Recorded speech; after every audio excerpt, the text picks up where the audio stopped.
Kol Halal Yahweh Bashem Yahushai Bashem Ruach Double honors to the elder apostles of Great Millstone, as well as honor to the men under the elder apostles of Great Millstone. Shalom to the elect and those who hope to be of that number.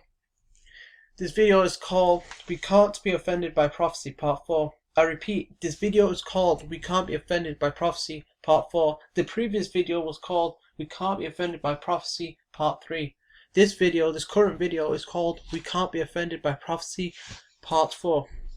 Romans 9:4 tells you that all the promises, this includes, the promises of salvation, as in the only ones getting saved, are to the Israelites. Psalms 147:19-20. He sheweth his word unto Jacob, his statutes and his judgments unto Yasharallah. He hath not dealt so with any nation, and as for his judgments they have not known them. Praise ye Yahweh. Yahweh Hashem Yashai is only dealing with the nation of Israel, no other nation. 2nd Esdras 6:55. All this have I spoken before thee, O Lord, because thou madest the world for our sakes.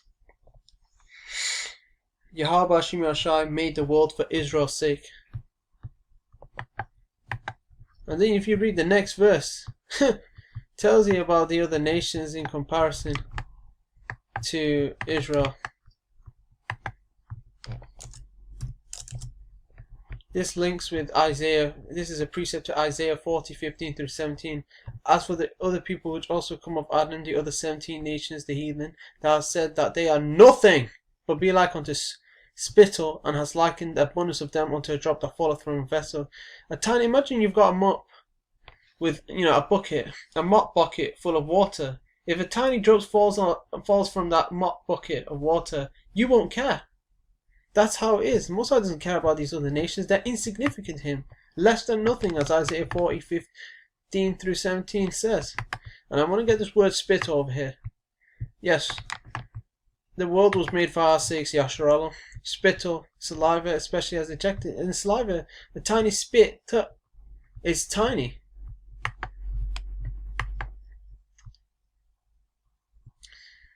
Okay. Additions to Esther 13:1-7.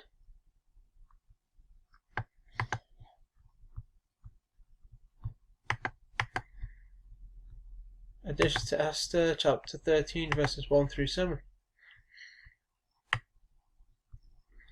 The copy of the letters with this: the great king Artaxerxes writeth these things to the princes and governors that are under him from India unto Ethiopia in 127 provinces. After that I became lord over many nations and had dominion of the whole world, not lifted up with presumption of my authority, but carrying myself always with equity and mildness, a purpose to settle my subjects continually in a quiet life, and making my kingdom peaceable and open for passage to the utmost coast, to renew peace, which is desired of all men. Now when I asked my counselors how this might be brought to pass, Amen, that excelled in wisdom among us, and was approved for his constant goodwill and steadfast fidelity, had the honour of the second place in the kingdom, declared unto us that in all nations throughout the world there was scattered a certain malicious people that had laws contrary to all nations, and despised the commandments of kings, so as the uniting of our kingdoms honourably intended by us cannot go forward. Seeing then we understand that this people alone is continually in opposition unto all men, differing in the strange manner of their laws, and evil effects to our state, work all the mischief they can, that our kingdom may not be firmly established. Therefore have we commanded that all they that are signified in writing unto you by Amen, who is ordained over their affairs and is next unto us, shall all with their wives and children be utterly destroyed by the sword of their enemies without all mercy and pity, the 14th day of the 12th month Adar, or the 12th month of Adar of this present year, that they who of old and now also are malicious may in one day with violence go into the grave, and so hereafter cause our affairs to be well settled and without trouble. It shows you how we were hated by the heathens, the other 17 nations, for being the Lord's chosen, being the nation that was given the law, statutes and commandments.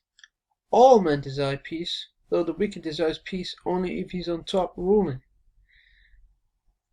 you see that with no more. You don't see it any higher. You see it with E. He only desires peace if he's on top ruling. Also concerning E's peace, by peace shall he destroy many. Haman equals Haman in the Old Testament. You do a word search of Haman, you're going to find it's talking about him in the book of Esther. Found him spoken of in the book of Esther. Yes, there he is. Agag, King Haman, the son of Hammedatha, the Agagite. Let's just get, Haman's plot against the Jews. Yeah, he plotted against the Jews. He made the gallows to hang the Jews. To put him to death, but his own gallows were used on him. I just want to get Haman's name. He's an Edomite. Haman was an Edomite.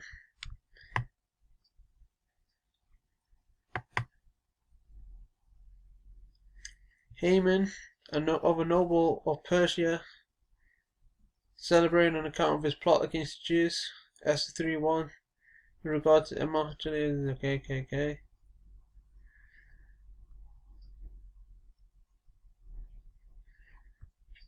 He goes back to Agag, who's an Edomite. It might be King Agag he goes to. I just need to check that.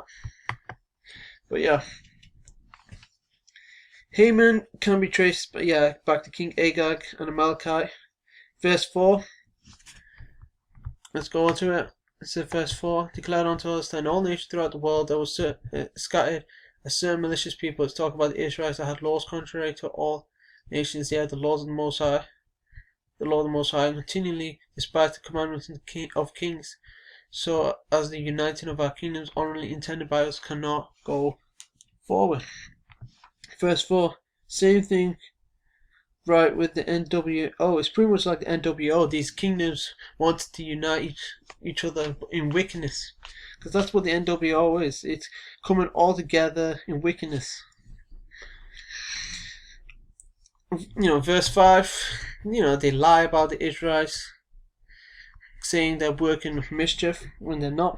Lying about us when we have strict laws to follow and belong to the Most High. As you can see, they wanted to, violence to the grave. They wanted to kill off the Israelites because the Israelites being on the scene prevent the NWO back then. E kept his wrath forever, pursuant to Amos 1:11. He kept his wrath, the anger with action on the Israelites forever. Amos 1:11.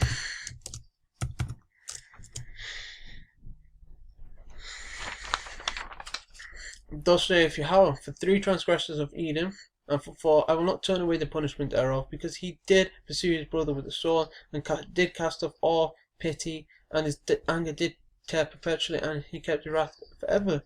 You're going into slavery. You're going to get judged for all the wickedness you've done, especially the wickedness you've done to the Lord's people, the Israelites. Okay. First Maccabees.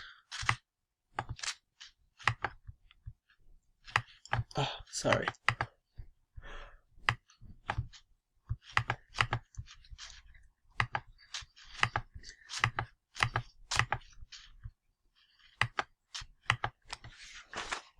First Maccabees 1, verses 1 through 7. So Alexander, to talk about Alexander the Freak, reigned 12 years and then died. And his servants, 4 generals, ruled after him, one after the other.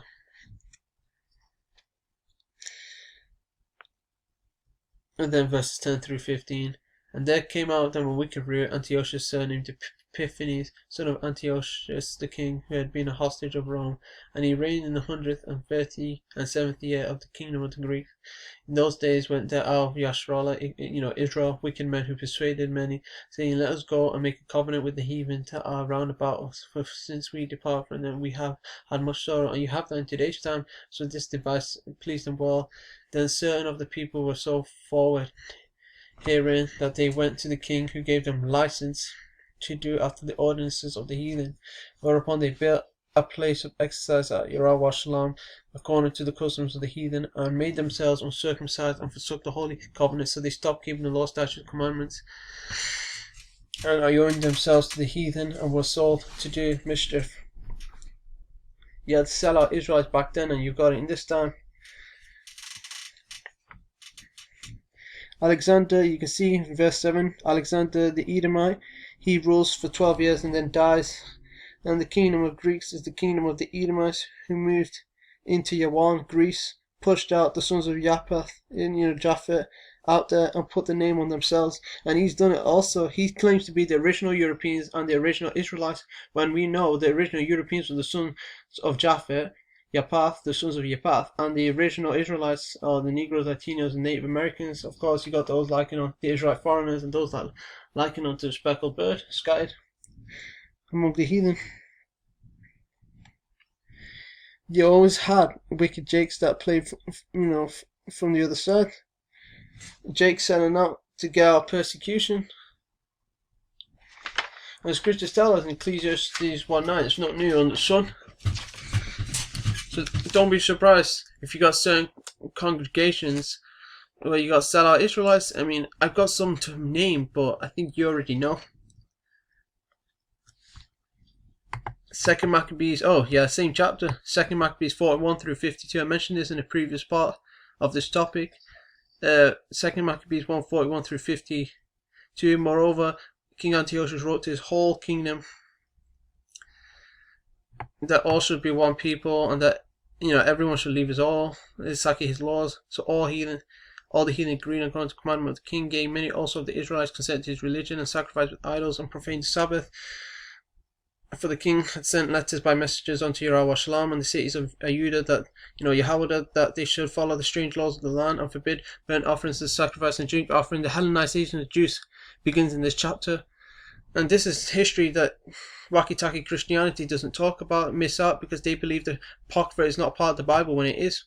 It synchronizes with the Old Testament and New Testament perfectly, and drink offerings in the temple, and that they should profane the Sabbath and festival days, and pollute the sanctuary and holy people, set up altars and groves and chapel of idols, and sacrifice swine's flesh and unclean beasts, that they should also leave their children uncircumcised, and make their souls abominable with all manner of uncleanness and profanation, to the end they might forget the law and change all the ordinances. And whosoever will not do according to the commandment of the king, he said he should die. So if you don't want to forsake the law, statutes, commandments of Yahweh Hashem Yahshua as an Israelite, they're saying you should be sent to death. You should die, right? In the same manner, wrote he to his whole kingdom, appointed overseers over all the people, commanding cities of Judah, Yahweh, to sacrifice city by city. There many of the people were gathered unto him, to wit, everyone that forsook the law, and so they commit evils in the land. Right? They want an NW they want all the nations to leave of the customs, want the Israelites to leave off the law of the Most High. And many Israelites did. Those who didn't, they were to die. And thus began the Hellenization of the Jews. Psalms 148:14.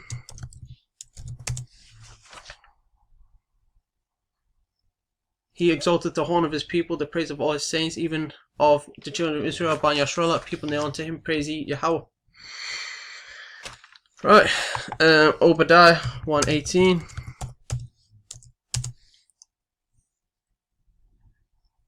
And the house of Yaakov shall be a fire, and the house of Yahusap a flame, and the house of Esau for stubble, and they shall kindle them and devour them, and there shall not be any remaining of the house of Esau, for Yahweh hath spoken it.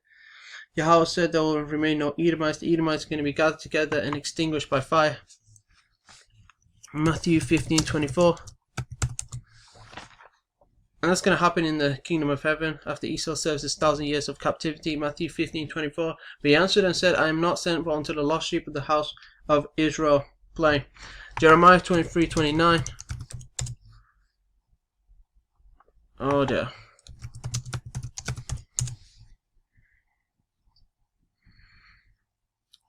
Is not my word like as a fire, saith Yahweh, and like a hammer that breaketh the rock in pieces? The Most High's word is like a fire and a hammer. Jeremiah 5:14.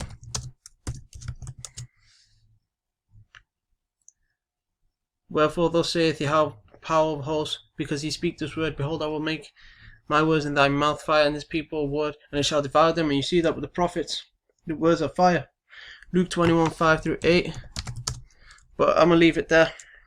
So yeah, this is We Can't Be Offended in Prophecy Part 4. Hopefully this is edifying. Shalom.